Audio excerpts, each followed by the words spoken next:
Hey guys, so today I'm going to talk about 5 step-by-step ways you can avoid awkward silences when you're in conversations with people at work. Maybe you're on a date, maybe you're with friends or family or whoever the hell you're with, okay? So these 5 steps I use all the time. I find them very, very helpful, and I'm hoping they can help you out as well. So let's just jump right into it, okay? So number 1, I want you to start thinking about having prepared plan B questions. All right. So what do I mean by that? That means essentially if you are in a conversation, you already have some ideas about what you could ask somebody to keep the conversation going, such as, what are you doing tonight? What are you doing later today? How's the weather? Do you like the weather? Any plans, any travel plans coming up?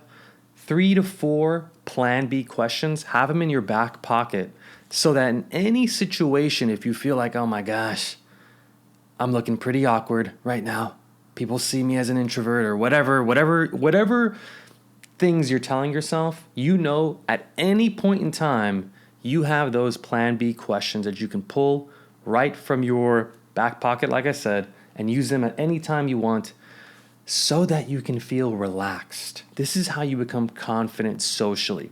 When you have these questions prepared and that you know anytime you face an awkward silence, you can refer to them, that just makes you feel at ease and calm and poised. And that's also going to be good for you in the future.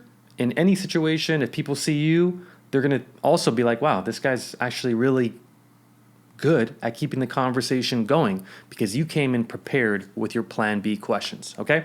That's number 1. Let's jump to number 2. That is to ask open-ended questions. So you don't want to ask questions, or let me rephrase.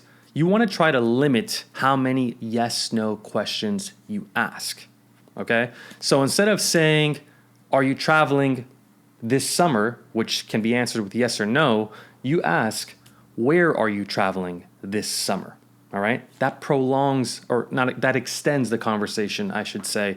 And when you do that, it allows the conversation to flow more smoothly. Then you can use the branching method that I talked about in my last video to easily find things that you can talk about from their answer because you asked an open-ended question. And that's the beautiful thing about asking an open-ended question, is that you have the ability to continue the conversation based on what they're saying because you did not ask them a yes or no question, which is very simple, and it just stops the conversation dead in its track.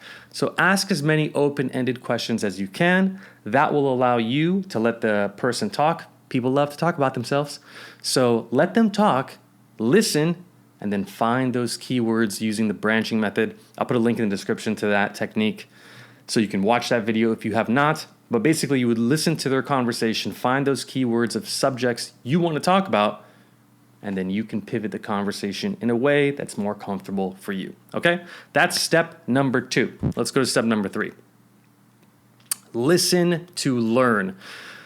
So one of the key things I've noticed in my life, and this was actually pretty tough for me to adopt early on, but I feel like I've gotten a lot better at it, and that is to, when you are in a conversation with somebody, instead of listening to reply, you listen to learn. So let's say, for example, you're in a conversation and they're talking about their skiing trip coming this weekend, all right?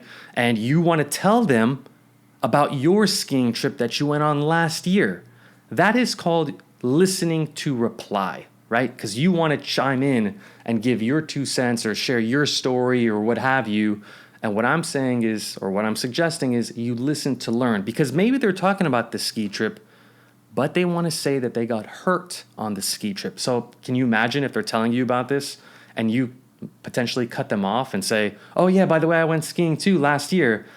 But where they were going with the conversation was to tell you that they injured their leg, right? So that doesn't make you look good. In fact, that actually could be really frustrating for somebody that's telling a story to not only be cut off, but then also you pivot the story in a direction that they didn't even want to go in because they didn't get a chance to finish. So you want to listen to learn, not listen to reply.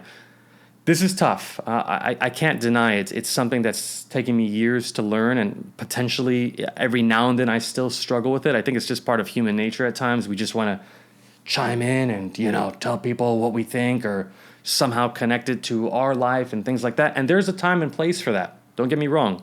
That's actually one of the next steps. But I want you to try to build a habit of listening to learn as opposed to listening to reply. All right, so it's going to help you hone in on your skills, and it's also going to allow the recipient to feel like you are actually listening and paying attention to them, and people like that. All right, step number 3. Step number 4, share your personal experiences. So again, there's a time and place for everything. If they ask you, let's go back to the skiing example. If they tell you about their skiing trip, right, and you're listening to learn, and they didn't mention anything, let's just use that same example. They didn't mention anything about getting injured, right? And then they tell you, have you ever gone skiing? Or do you like to ski? That's when you can go all chips in and share your personal story, your personal experience. Where did you go? Who did you go with? Did you love it? Did you hate it? Was it somewhere new? Did you have a great time? Did you stay at a cabin? Did you stay at an Airbnb, friend's house, what have you? You can go a gazillion different directions with this one topic, okay? But share your personal experiences, right? Share them as much as possible. That's how you delete these silences. A lot of times when people are fearful of the awkward silence phase, it's because they're not going deep into their experiences. They're giving short answers, yes or no sometimes, so very binary, or they're just giving really concise information. This is your time to shine. This is your time to share every little detail about your story.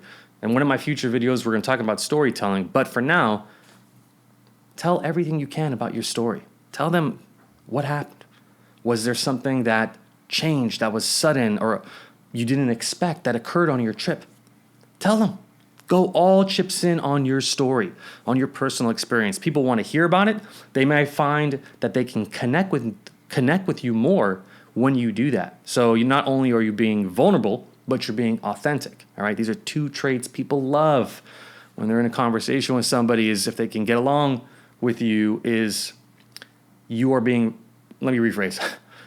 2 traits that people have that I personally believe people love is being vulnerable and being authentic. If you can show both of these traits, people will appreciate you because you're not trying to be fake, especially in this, especially in this social media, Instagram, TikTok world. Everyone's trying to put on a facade of who they are.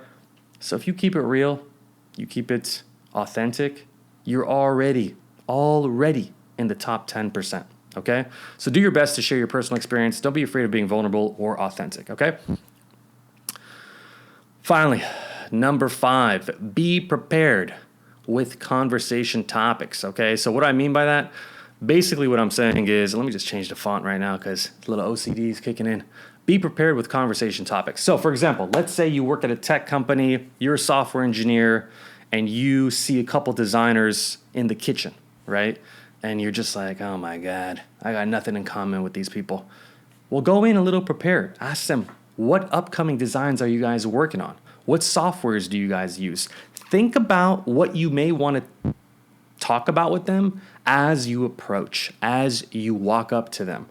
This is going to make you calm down. See, a lot of people panic in these situations because they're not being prepared. They got their headphones on. Man, take your damn headphones off. Take them off. Walk up to them and start preparing in your mind. Again, you should always have your prepared plan B questions. We talked about that in step number 1. But also, sometimes you want to tailor the conversation to be a little more specific to your audience, whether they're designers, whether they're in DevOps or, product marketing, sales, what have you.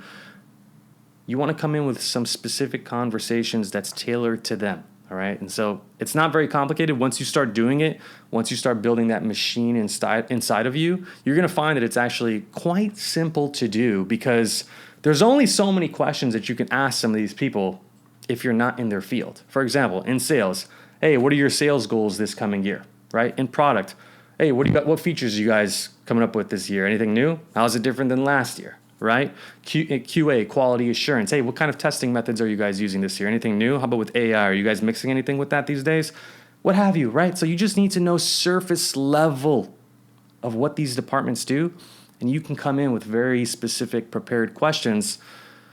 They will appreciate it because, again, people love to talk about themselves. So if you come in, be prepared as you approach, as you talk, as you walk up to their chair in a meeting, in a stand-up meeting, whatever situation you're in. Go in, have some prepared conversation topics in mind. You're going to be much more calm. I promise you, okay? I hope these 5 steps were helpful. I use these all day long, all right? And yeah, if you find them helpful, please give this video a thumbs up. Comment below if you have any questions or if you have any video ideas. This is your chance for me to make content for you now that I have the time, okay? And also, if you're interested in learning a little bit more, I have a free ebook for you. It's called 5 Habits of the Best Conversationalists. Again, the link is in the description. It's free. Download it. Marinate in it. Let me know if you have any questions. And what the hell was that? Okay, that was a leaf that fell off my tree. That just scared me. Anyways, so yeah, let me know if you have any questions. Otherwise, I hope to see you guys in the next video, all right? Take it easy. Have a good day. I hope these were helpful. Bye-bye.